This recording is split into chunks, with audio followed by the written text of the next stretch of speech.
오늘 본문의 주인공 다니엘은 사실 따지고 보면은 참 가슴 아픈 사연을 가진 사람입니다. 만약에 우리 평범한 인생을 살았더라면 더 어찌 보면 잘 사는 인생일 수도 있었을 겁니다. 왜냐하면은 느부갓네살이 이 유다를 침공하고 많은 소년들을 잡아왔을 때 특별히 귀족과 왕족 중에서 지혜로운 아이들을 따로 떼어서 교육을 시키는 이런 프로그램을 만들었던 것이죠. 오늘 다니엘과 그 세 친구들은 왕족 아니면 귀족이었던 것이죠.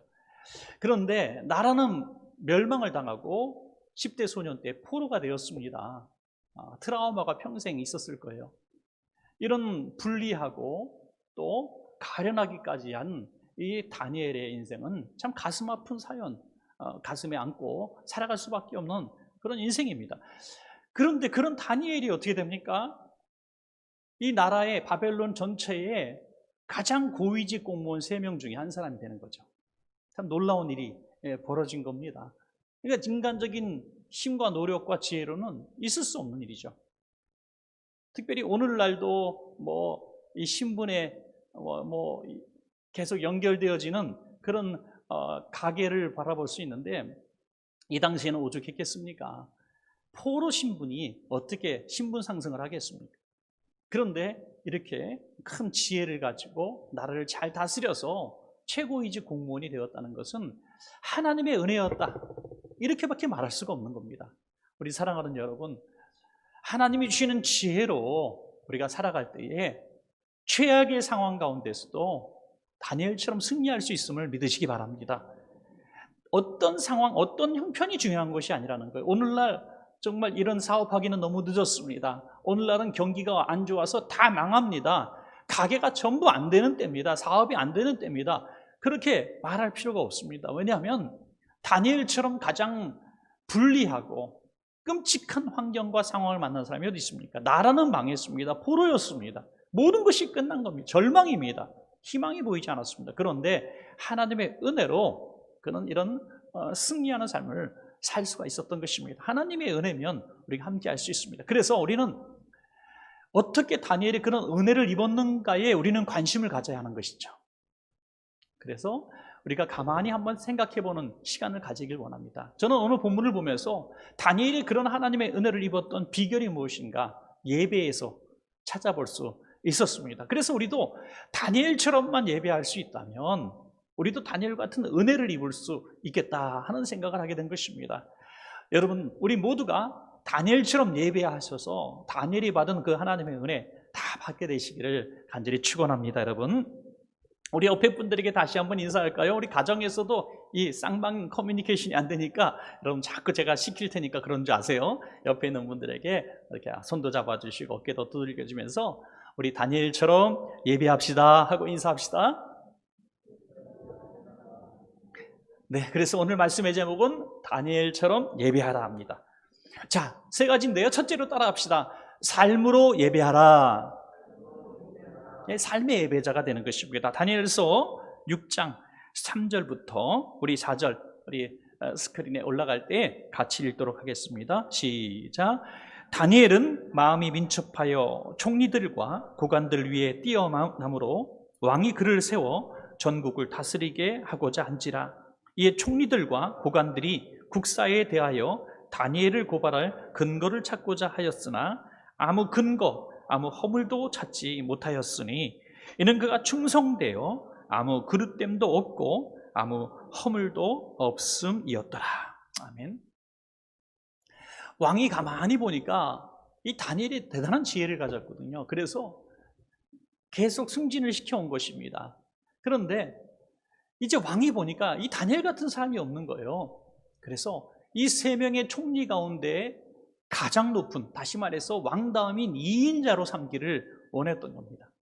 지금까지도 다니엘을 계속 불편한 시선으로 바라보고 있었던 사람들이 누구겠습니까? 이 바벨론 제국의 귀족들이겠죠. 자기들이 있어야 될 자리에 포로 주제가 와서 그 자리를 차지하니 좋게 볼 리가 없는 것입니다. 여러분, 우리 생각해 보십시오.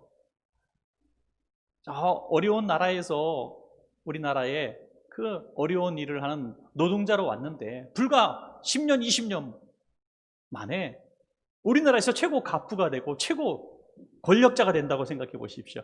그걸 좋게 볼 사람이 과연 몇 분이나 있을까요? 우리도 그럴 텐데 이 바벨론은 더했겠죠. 그래서 어떻게 해서든지 다니엘을 끌어내리고자 뒷조사를 하기 시작합니다. 여러분, 사람이 털어서 먼지 안 나오는 사람이 있습니까? 저는 털어서 먼지 안 나오는 사람이 있을지 모르겠지만 털어서 먼지 안 나오는 옷은 없다고 생각합니다. 그 말이 그 말인가요? 하여튼 털면 다 먼지가 나오더라고요. 요만한 천조가리도 흔들면 먼지가 다 나오는. 청문회 하다 보면 완벽한 이제 조사를 하고 후보를 내세웠겠죠.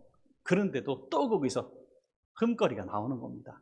사람은 늘 그렇게 삶의 뒤안길을 들어보면 흔적들이 그렇게 깨끗하지만은 않은 것 같습니다. 그런데 다니엘은 아무 허물이 없었다. 다니엘이 지금 나이가 90을 바라보는 나이, 10대 소년 때에 바벨론 제국의 포로로 끌려와서 무려 4왕을 거칩니다. 여러분 아시는 대로 느부갓네살 왕 때 잡혀왔죠. 벨사살 왕, 지금 현재는 다리오 왕이고요. 그 다음 왕인 고레스 왕까지 이어지는 4왕을 걸치는 이 큰 높은 고위직을 계속 유지하게 됩니다. 여러분 있을 수가 있는 일입니까? 정권이 바뀌면 최고위직은 다 바뀌게 되는데 다니엘은 더 승승장구하는 것이죠. 있을 수가 없는 일입니다. 그것은 그만큼 흠잡을 데가 없었다는 거예요. 끌어내릴 사건 사고가 없었다는 것입니다. 얼마나 놀라운 일입니까?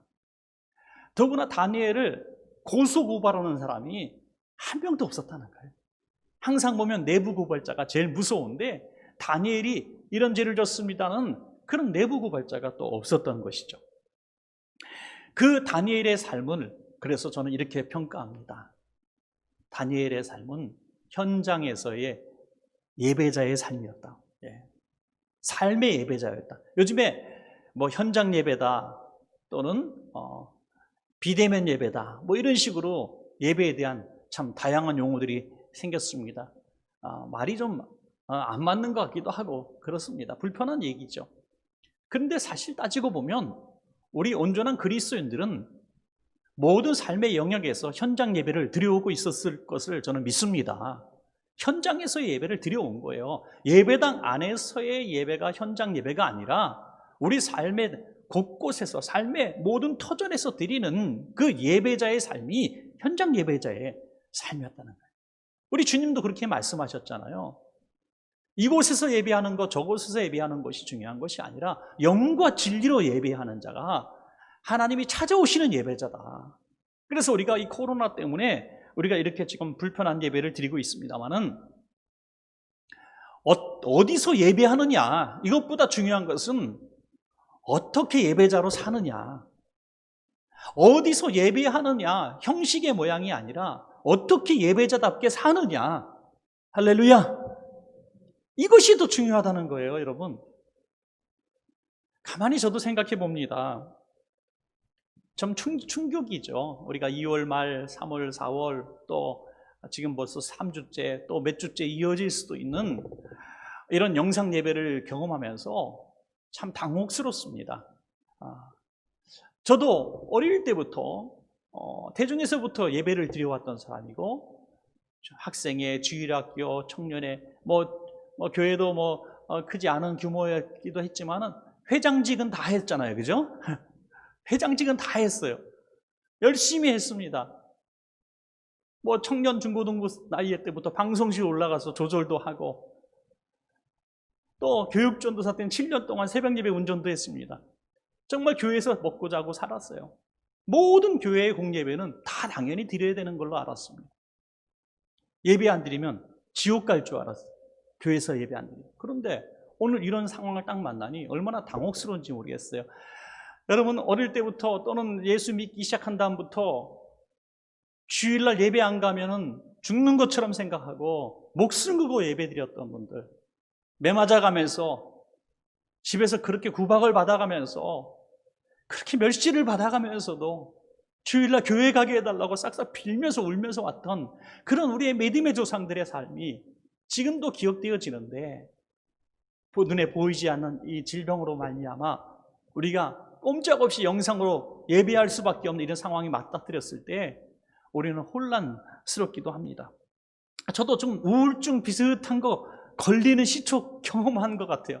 여러분 모두가 그럴 거예요. 그래서 요즘도 제가 가끔씩 교회 홈페이지를 들여다봅니다. 그리고 옛날에 행사 사진들을 들여다봐요. 보면 우리 집사님들이 무용하고 또 우스꽝스러운 옷 입고 춤추고 또 예배 때 본당을 꽉 채웠던 뭐 그런 가족주일, 또 찬양대가 가득 차서 찬양했던 찬양대 영상들, 그런 것들을 이렇게 막 하루 종일 보다 보면 좀 위로가 되고, 야, 저런 날이 있었구나 하는 생각들을 하게 됩니다. 여러분 모두가 그런 아련한 생각들을 하게 될 겁니다. 그리고 이제 또 사실 잠시 예배를 드린 적도 있었지만 온전한 예배자의 회복은 되지 못했죠. 한 60% 정도만 예배를 나오게 됩니다. 우리가 다시 예배를 재개해도 한동안 그런 상황들은 지속이 될 것 같습니다. 그런데 가만히 생각해 봐야 되는 거죠. 그때 그러면 그렇게 매일같이 드렸던 예배, 매일같이 드렸던 수요, 금요, 주일낮, 주일 저녁, 중간중간에 드려지는 수많은 예배들, 주중에 드려졌던 온갖 예배들이 과연 나는 온전한 예배자로 예배를 드린 예배였는가? 여기서는 딱 하나 뒤통수를 맞은 것처럼 정신이 번쩍 나는 게 있어요. 그런 모든 예배보다도 하나님은 내 일상의 삶 가운데 예배를 어떻게 드렸는가를 보셨다는 것을 저는 이제 깨닫게 되는 거예요.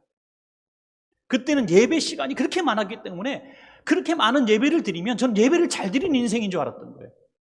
그런데 이렇게 예배를 드릴 수가 없는, 정말 주일도 한 번밖에 드릴 수 없는 이런 상황이 되었을 때 더 많은 삶의 시간들을 우리는 허탈하게 보내는 것이 아니라 진정한 예배자의 삶으로 살기를 하나님은 원하신다는 것을 깨닫게 되는 것입니다. 여러분, 오늘 다니엘은 이런 삶의 예배자가 되었기 때문에 허물이 없었던 것입니다.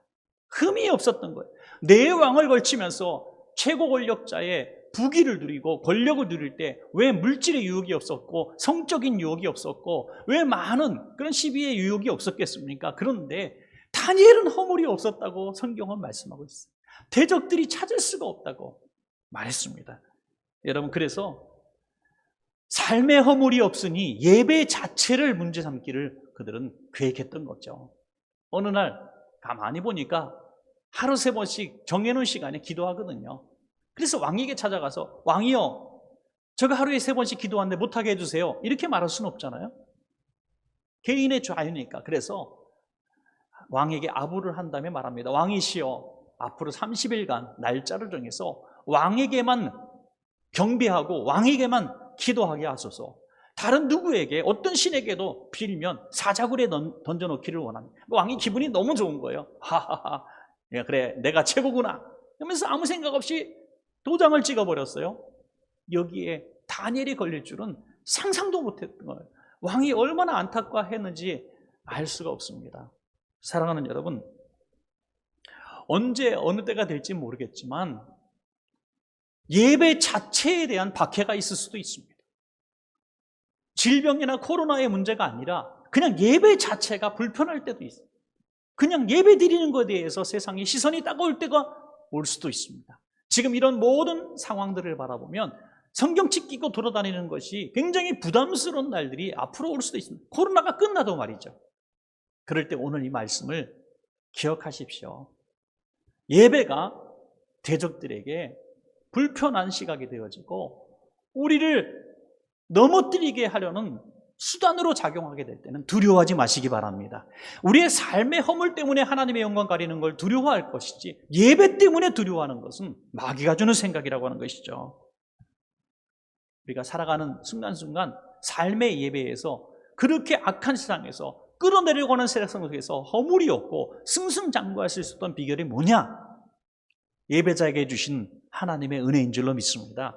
여기 본문에 보면 민첩한 마음을 주셨다. 민첩한 마음은 지혜입니다. 다니엘서 2장에 보면 느부갓네살 왕이 희한한 꿈을 꾸고 불편할 때 술사들, 박사들을 다 불러서 꿈 해석을 하게 하지만 아무도 할 수가 없었어요. 여러분, 길이 없고 해답이 없을 때는 하나님의 지혜밖에 없는 겁니다. 세상 학교에서 교육받고 배우고 세상 경험을 통해서 습득되어진 지식, 그거 가지고 세상에서 살아갈 수가 없습니다. 하나님이 주시는 성령의 지혜, 하나님이 주신 민첩한 마음, 성령의 마음을 가지고 살아가야 삶의 예배자가 될 수 있고, 삶의 예배자로 살아가면서도 불의하고 악하고 예배를 방해하고 예배하게 못하게 하는 그런 불신의 세상에서도 승승장구할 수가 있다는 것입니다. 우리 모두가 하나님이 주시는 성령의 마음으로, 지혜로운 마음으로 이 불의한 세상에서도 삶의 예배자로 승리하시기를 축원합니다. 자, 두 번째로 따라합시다. 날마다 예배하라. 두 번째는 날마다 예배하는 인생이죠. 다니엘서 6장 10절입니다. 오늘 굉장히 중요한 구절이죠. 함께 읽겠습니다. 다니엘이 이 조서에 왕의 도장이 찍힌 것을 알고도 자기 집에 돌아가서는 윗방에 올라가 예루살렘으로 향한 창문을 열고 전에 하던 대로 하루 3번씩 무릎을 꿇고 기도하며 그의 하나님께 감사하였더라. 아멘. 전에 하던 대로 하루 3번씩 무릎을 꿇고 기도했다. 정해진 기도, 그냥 날마다 기도하는 수준을 넘어서서 하루에 3번씩 예배했다는 거예요. 단순한 기도가 아니라 그는 예배했다고 하는 것이죠. 여러분, 불행인지 다행인지 모르는 일이 벌어집니다. 다니엘에게 왕의 이 도장에 찍혔다는 이 문서에 이런 정보가 습득되어집니다. 만약에 다니엘이 모르고 예배에 드렸다가 걸리면 사자굴에 들어가는 겁니다. 그래서 다니엘이 미리 정보를 알게 돼요. 고위직에 있으니 정보에 유리했겠죠. 그래서 빨리 정보를 알게 됩니다. 그래서 기도하게 됩니다. 하나님, 먼저 알게 하시니가 하나님이시오니 30일만 잘 참다가 예배하겠습니다. 제 생명을 구원해 주시기 위해서 먼저 저에게 이 귀한 정보를 알려주신 하나님께 영광 올려드립니다. 이랬습니까? 안 했다는 겁니다. 전에 하던 대로 30일의 유혹을 이기고 하루 3번 하던 대로 예배했다는 것입니다. 물론 이 코로나의 문제, 이런 상황 가운데서 우리가 목숨 걸고 예배합시다, 이건 아닙니다. 이거는 신앙의 문제가 아니라 질병의 문제니까 오해하지 마시기 바랍니다. 그런데 다니엘에게 있어서 예배가 무엇이냐? 예배가 무엇이냐? 우리는 이 사람들은 전혀 이해할 수 없는 다니엘만의 그런 삶에 간증거리가 있기 때문이겠죠. 누군가 우리에게 이렇게 묻습니다. 야, 그까지 예배 좀 안 드리면 어때? 모이지 말라는데 왜 이렇게 모여? 그냥 교회 안 드리면 어때? 뭐 별의별 거짓말로 다 얘기합니다. 그런데 아무리 설명해도 안 돼요. 여러분, 설명하려고 애쓰지 마십시오. 우리 받은 그 사랑 알 사람이 없도다. 주님과 나만의 그 아름다운 간증거리를 경험해보지 못한 세상 사람들이 어떻게 압니까? 다니엘은 어린 시절에 10대에 나라가 망하고 죽임을 당하고 포로로 끌려와서 눈물로 잠 못 이루는 날들의 세월이 얼마나 많았겠습니까? 절망적이고 두렵고 끔찍했던 10대를 보내게 됩니다. 20대를 보냅니다. 30대를 보냅니다. 그때마다 다니엘에게 있어 최고의 위로가 되고 힘이 되었던 것은 예배였는 줄로 믿습니다, 여러분. 우리 유학생들이 많이 그런다 그래요. 오랜 유학을 가게 되면 그래도 한인교회에 찾아가서 주일날 예배하는 그 순간 때문에 또 한 주간을 버틴다 그래요. 혹시 또 우리 권사님이 아이고 유학생 왔구나, 6개월 동안 고생 많았다, 3개월 동안, 그럼 김치라도 하나 싸주면요 눈물이 핑 돌아요. 정말로. 그거 복음성가도 있잖아요. 그런다 그래요. 예. 얼마나 애틋하고 그립고 그런 공간인지 모르겠어요. 하나님께서 다니엘에게 이렇게 말씀하시는 거예요. 힘들지? 얼마나 힘드니? 하면서 끌어안아 주시는 거예요. 그때 그 예배의 감격을 느끼고 예배를 통해서 위로받고 예배를 통해서 힘을 얻었기 때문에 지금의 다니엘이 있는 거예요. 그런데 어떻게 30일 유혹을 당했다고 그 예배 자리를 양보하고 포기할 수 있겠습니까? 그래서 다니엘은 그 예배 자리를 지킨 것입니다, 여러분. 예배도 그래서 의무로 드려서는 안 되는 것 같아요. 예배는 우리가 하나님의 은혜에 경험이 있어야 진정한 예배자가 될 줄로 믿으시기 바랍니다. 우리 자녀들한테 억지로 야 이놈아 예배하자. 오늘 영상 예배 드리면서도 우리 자녀들 3번 지금 꼬집은 분들 계세요. 솔직히 흔들어 보세요. 예. 야 이놈의 자식아 좀 예배 좀 드려. 목사님 말씀 좀 들어. 이렇게 3번 이상 하신 분들이 오늘 눈에 많이 보여요. 예. 아이들이 갑자기 눈을 크게 뜨네. 어떻게 알았냐 그러고. 여러분 그래요. 근데 굉장히 중요한 습관이기도 하지만 여러분 기대하십시오. 지금 이렇게 예배 드리기인데 5만 원 받고 3만 원 받고 옆에 앉아있는 그 자녀들 언젠가 목숨과도 바꿀 수 없는 예배자가 될 줄로 믿으시기 바랍니다. 왜 그 아이들이 우리의 자녀들이 인격적으로 하나님을 만난 날이 반드시 예배를 통해서 주어집니다. 어느 날 어느 예배 시간에 성령님이 그를 안아주시고 그에게 말씀하실 겁니다. 그가 인생에 살다가 다니엘 같은 고난을 겪고 슬픔을 당하고 외로움과 절망에 치달았을 때 그 절망의 끝자락에서 그 아이는, 여러분의 자녀는 오늘 이 예배 자리를 기억하고 예배 기도실로 갈 겁니다. 그때 그 예배, 진정한 예배를 통해서 그 경험을 하게 됩니다. 여러분 예배가 얼마나 소중한지 몰라요. 몇 주 전에 여러분들 코로나로 인해서 고난당하는 우리 성도님들을 위해서 특별한 헌금을 2주간 거뒀는데 여러분께서 드리신 헌금이 4배 정도, 매년에 드렸던 그 농어촌 선교헌금보다 4배 정도 많았다고 말씀을 드렸어요. 그래서 저는 지난 한 주 동안 너무 행복했어요.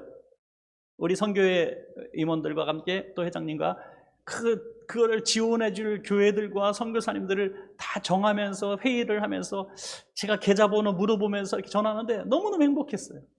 많은 분들이 너무너무 고마워하고 감동을 받아요. 어제도 이제 한 분 또 전화를 드렸는데 갑자기 전화 받고 제가 이 얘기를 하자마자 말을 못하고 막 울어요. 60대 초반의 목사님인데 막 우세요, 울어요. 왜 우세요, 갑자기? 그랬더니 목사님 진짜 너무너무 힘들어가지고 지금 기도하고 있었어요. 예배당에서 혼자 기도하고 있었어요. 목사님이 원천교회 성도님들의 헌금을 주시겠다고 하니 이렇게 응답이 예배당에서 이루어집니다 하고 너무 감동. 예배당 밖에는 집합금지 명령 빨간 딱지가 딱 붙어 있고 예배당 안에 혼자서 처량하고 가슴이 아프게 울고 있었던 그 목사님에게 우리 성도님들의 헌금이 그렇게 위로가 되고 힘이 되는 것이죠. 그렇게 여러분들이 주신 예산보다 조금 더 초과해서 지금 이렇게 집행을 하려고, 이번 주 내에 집행을 하려고 다 준비하고 있습니다. 여러분 너무너무 고마운 일입니다. 여러분 예배당에서 우리는 위로받고 예배당에서 응답받고 예배당에서 우리의 미래를 꿈꾸게 되는 것입니다. 그러므로 날마다 예배하십시오. 날마다, 다니엘처럼 날마다 예배하십시오. 예배도 습관이 중요합니다. 날마다 예배하는 사람은 날마다 예배하게 되는 거예요. 평생 나는 주일 낮 예배가 내 인생의 목표다. 주일 낮 예배만 드리는 사람은 평생 주일 낮 예배만 드리고요. 수요 예배까지 드리는 분은 수요 예배까지 드리는 거고요. 새벽 예배까지 하시는 분은 새벽 예배까지 하는 거예요. 부흥에 일생에 한 번도 안 나오는 분도 계십니다. 그렇다고 뭐라 그러는 건 아니에요. 오해하지 마세요. 다음부터 나오라는 얘기예요. 예배도 습관인 거거든요. 내가 드려지는 예배의 횟수는 내가 습관 들이기 나름이에요.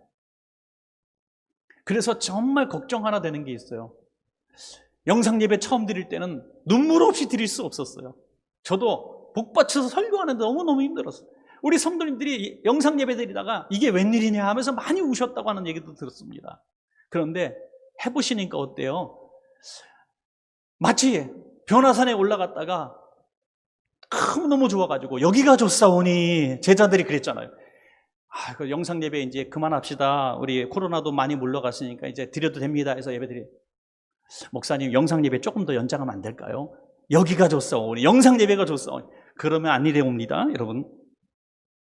많은 분들이 염려해요. 영상 예배 오래 드리고 교회에 모이지 못하니까 이 신앙의 끈이 느슨해지고 예배의 끈이 느슨해져서 이제 정상적으로 예배가 회복되어져도 성도들이 많이 줄을 거다.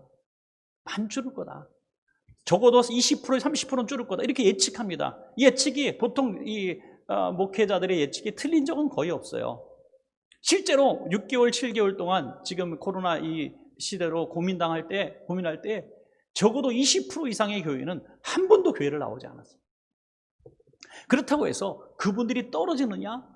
저는 그렇게 염려하지 않습니다. 오히려 더 뜨거워지는 성도들이 생깁니다. 파레토 법칙에 의해서 이끌어가는 사람들이 있다 그러잖아요. 여러분, 이 코로나가 강한 사람은 더 강하게 만들 거예요. 믿음의 사람들은 더 믿음의 사람이 되게 만들 거예요. 느슨느슨하게 중간중간 갔던 성도들이 이제 구별이 되는 거예요. 7번 연단한 금처럼 우리 성도들이 앞장서는 위대한 하나님의 사람들이 나올 겁니다. 그러면 새로운 피조물, 새로운 그릇이 된 것처럼 이 한국 교회가 지금보다 더 강해지고 더 큰 부흥의 역사가 저는 일어날 줄로 믿습니다. 오늘 이 어려운 때 날마다 예배하는 예배자가 되시길 바랍니다. 자, 마지막 세 번째 따라합시다. 감사로 예배하라. 감사의 예배죠. 오늘 다니엘서 6장 10절을 읽으셨는데 한 번 더 다시 한번 읽도록 하겠습니다. 시작. 다니엘이 이 조서에 왕의 도장이 찍힌 것을 알고도 자기 집에 돌아가서는 윗방에 올라가 예루살렘으로 향한 창문을 열고 전에 하던 대로 하루 3번씩 무릎을 꿇고 기도하며 그의 하나님께 감사하였더라. 아멘. 다니엘의 감사는 정말 특별한 감사였죠. 왕의 도장이 찍힌 것을 알고도 감사하였더라. 이것이 내 마지막 예배가 될 줄로 알고도 감사하였더라. 이제 곧 사자밥이 되고 몸몸이 찢겨질 것을 알고도 감사하였더라. 여러분, 이게 보통 사람은 할 수 없는 감사입니다. 감사는 감사할 일이 있어야 감사하는 거죠. 그런데 하나님의 뜻을 이해할 수가 없어요. 여러분, 우리 사랑하는 가족이 아주 나쁘게 살고 신앙도 없고 그렇게 세상에서 꼬락지는 인생도 아니고 너무 하나님 앞에 신실하게 살았던 가족, 우리의 부모님, 우리의 자녀들, 또 우리의 성도님들, 착하고 그렇게 천사 같다는 소식을 별명을 가졌던 우리의 이웃들이 어느 날 갑자기 질병으로 죽거나 사고로 죽게 되었을 때 우리는 정말 난감합니다. 하나님 왜 그러셨어요? 하나님 왜 그러셨어요? 이해가 갈 수가 없어요. 저 악하고 죄인들은 그냥 사는데 왜 이렇게 착하고 선하고 하나님 신실하게 살려고 했던 하나님의 사람들을 이렇게 불러가십니까? 우리는 알 수가 없어요. 그러나 스테반을 봐도 다니엘을 봐도 이 마지막 순간에 천사의 얼굴이 되어지고 감사하는 것을 보게 될 때에 분명히 저는 믿습니다. 하나님이 이 땅의 삶보다 영원한 하나님의 세상이 얼마나 아름다운지를 저는 보여주셨기 때문이라고 믿습니다. 여러분, 다니엘이 감사할 수 있었던 비결은 하나님 지금까지 고마웠습니다. 이제 하나님이 예비하신 그 하나님 나라에 올라가게 하심을 감사합니다. 오래전에 있었던 장례식 얘기를 한번 드린 적은 있습니다. 제가 부교육자로 있을 때 우리 장로님이 돌아가셨어요. 60 초반에. 그런데 그의 노 어머니 권사님께서 무덤에서 홀로 남아 성도들 다 가르는 그 자리에서 찬송을 부르시더라고요. 찬송을 부르세요. 아들의 무덤 앞에서. 천국에서 만나자 아들아. 이런 믿음이야말로 얼마나 위대한 믿음입니까? 육신의 죽음을 슬퍼하기보다 영원한 하나님 나라의 영광을 기대하며 감사가 나올 수 있다? 이것이 진짜 예배자의 삶이라고 저는 믿습니다. 여러분, 다니엘은 지금까지 모든 상황 가운데서 예배했습니다. 인간의 지혜와 능력으로는 지금 있을 수 없는 지금까지 이끌어주신 하나님의 은혜, 순간순간 감사했습니다. 포로 주제에 90 다 되도록 이런 영화를 누리게 하신 하나님 감사합니다. 여러분, 우리가 그 감사를 한번 해보게 된다면 앞으로 어려운 일을 만나도 감사를 멈출 수가 없는 거예요. 너무나 힘들 때 있지 않았습니까? 너무나 영적으로 육적으로 고독할 때 있지 않았습니까? 이제 진짜 살 수가 없구나, 못 살겠구나, 가정에 큰 위기가 있을 때 없었습니까? 자식 문제 때문에, 아픈 자녀 때문에 또 자식이 문제 일으켜가지고 정말 부부싸움도 많이 하고 너무너무 지치고 피곤했던 적은 없습니까? 경제적으로 사업이 기울어서 부도 나고 도망 다니고 돈 없어서 돈꾸러 다니고 그런 적은 없으십니까? 여러분, 지금 우리가 하나님 앞에 이렇게 편안한 마음으로 예배할 수 있다는 것만 가지고도 우리는 어떤 고난이 앞에 있다 할지라도 감사를 잃어버리면 안 될 줄로 믿습니다. 여러분, 수요일 날 말씀을 제가 잠깐 드렸는데 우리 교회 자주 오시는 우리 유명한 철학자 계시죠? 그분이 TV에 나와서 하시더라고요. 가장 잘 산 인생은 감사 인사를 많이 받는 인생이다. 감사합니다 소리를 정말 주변 사람들로부터 많이 받는 인생이 가장 성공한 인생이다. 맞는 말씀이라고 생각해요. 훌륭한 말입니다. 그래서 우린 신앙적으로 한 가지 더 생각할 수 있어요. 감사 인사를 많이 받는 인생, 대단한 인생이고 훌륭한 인생이고, 영적으로 볼 때 더 위대한 인생은 하나님을 기쁘시게 하는 인생이다, 이거죠. 하나님께 영광을 돌리는 인생. 그건 어떻게 하는 겁니까? 하나님께 감사하는 인생입니다, 여러분. 감사로 제사를 드리는 자는 하나님을 영화롭게 하나니. 할렐루야. 우리가 하나님께 우리가 예배할 때에 가장 하나님이 기뻐하시고 듣고 싶은 이야기가 뭔지 아시죠? 하나님 감사합니다. 지난 한 주간 우리를 지켜주셔서 감사합니다. 먹을 것 입을 것 주셔서 감사합니다. 한번 생각해 봅시다. 우리 지난 인생이 어떻게 살아왔던지, 내가 불평과 원망하고 긴장하고 있었던 시간들이 얼마나 언행이 많았던가, 아니면 감사하고 기뻐했던 언행이 많았던가, 저울에 한번 달아보시기 바랍니다. 세상적으로도 가장 성공한 인생은 감사받는 인생이라고 할진데, 신앙적으로 가장 성공한 인생은 하나님께 감사를 많이 고백한 인생이라는 거죠. 왜? 그 감사가 하나님께 기쁨이 되기 때문에. 그럴 때에 하나님이 역사하셨습니다. 이제 이 다니엘을 사자굴 속에 넣고 이 왕은 너무나 슬펐습니다. 후회도 소용이 없었죠. 그래서 밤새 오락을 금하고 잠 못 이루다가 새벽녘에 갑니다. 그래서 사자굴 앞에 서서 얘기해요. 다니엘아, 다니엘아, 너의 하나님이 너를 구원하였느냐? 너희 하나님이 너를 구원하였느냐? 그거 좀 참지, 그 예배 좀 멈추지, 이렇게 울부짖었던 것이죠. 그때 다니엘이 드렸던 고백이 오늘 마지막 절입니다. 6장 오늘 22절 함께 읽겠습니다. 시작. 나의 하나님이 이미 그의 천사를 보내어 사자들의 입을 봉하셨으므로 사자들이 나를 상해하지 못하였사오니 이는 나의 무죄함이 그 앞에 명백함이오며 또 왕이여 나는 왕에게도 해를 끼치지 아니하였나이다 하니라. 아멘. 하나님이 다 억울함을 풀어주셨고 하나님이 원수를 다 갚아주셨습니다. 여러분, 우리 총과 칼로 어떤 악에 대해서 꼭 대항할 필요는 없습니다. 우리 이웃이 또 우리의 주변 사람들이 우리를 너무너무 고통스럽게 만들고 우리 예배자의 삶을 핍박한다 할지라도 너무너무 슬퍼할 필요 없습니다.